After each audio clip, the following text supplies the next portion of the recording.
कार्तिक पूर्णिमा का स्नान केवल एक परंपरा नहीं, यह आत्मा की शुद्धि का माध्यम है। यह दिन हमें सिखाता है कि जैसे दीप अंधकार मिटाता है, वैसे ही सत्य, श्रद्धा और सेवा हमारे जीवन का अंधकार मिटा सकती है। जो व्यक्ति श्रद्धा से इन दिन स्नान और दीपदान करता है, उसे जीवन में सदैव प्रकाश, सुख और शांति बनी रहती है।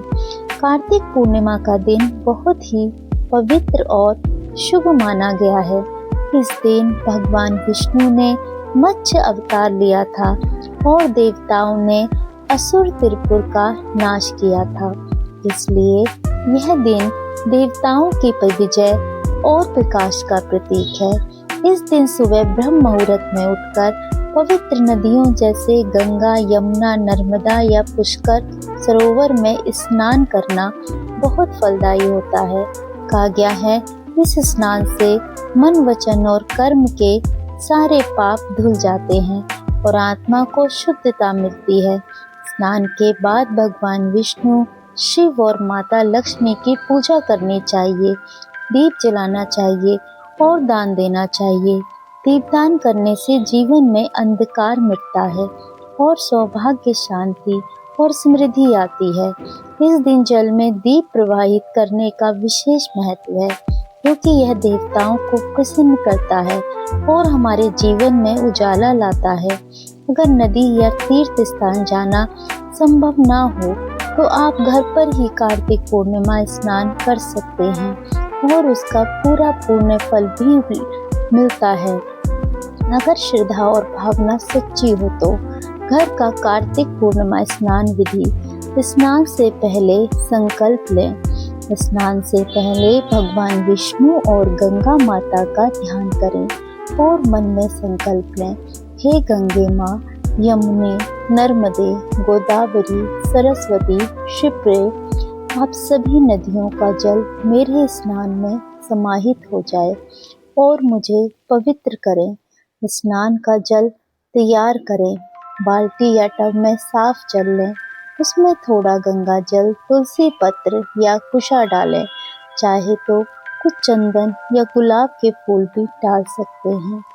स्नान करते समय मंत्र बोलें, ओम नमो नारायणा या ओम नमः शिवाय को मन ही मन जपते रहें। स्नान के बाद पूजा करें। भगवान विष्णु, शिव और माता लक्ष्मी की पूजा करें।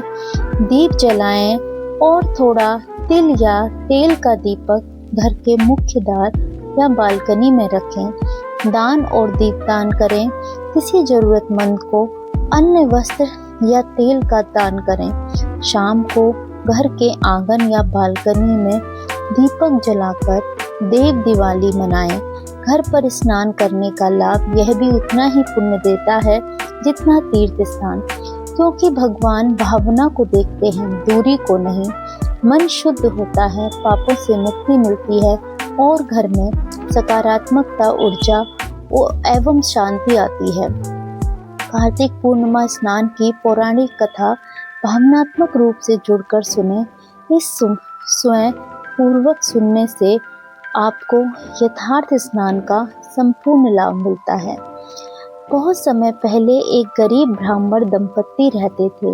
वे बहुत भक्ति भाव से भगवान विष्णु की पूजा करते थे, पर गरीबी इतनी थी कि वे तीर्थ या नदी तक जाकर स्नान नहीं कर पाते थे। फिर भी हर कार्तिक मास में वे प्रातःकाल उठकर अपने घर में ही स्नान करते और मन में कहते, हे गंगे माँ, हे नर्मदे, हे यमुने, आप सब नदियाँ इस जल में समा जाइए और मेरे स्नान को स्वीकार कीजिए। वे सच्चे भाव से भगवान विष्णु का नाम जपते, दीप जलाते, तुलसी को प्रणाम करते और जितना हो सके दान करते। कुछ वर्षों बाद जब उनका देहांत हुआ तो यमदूत उन्हें लेने आए, पर तभी भगवान विष्णु के पार्षद प्रकट हुए और बोले, इनका मन गंगा जितना पवित्र था। उन्होंने श्रद्धा से घर में स्नान किया, इसलिए ये मोक्ष के अधिकारी हैं।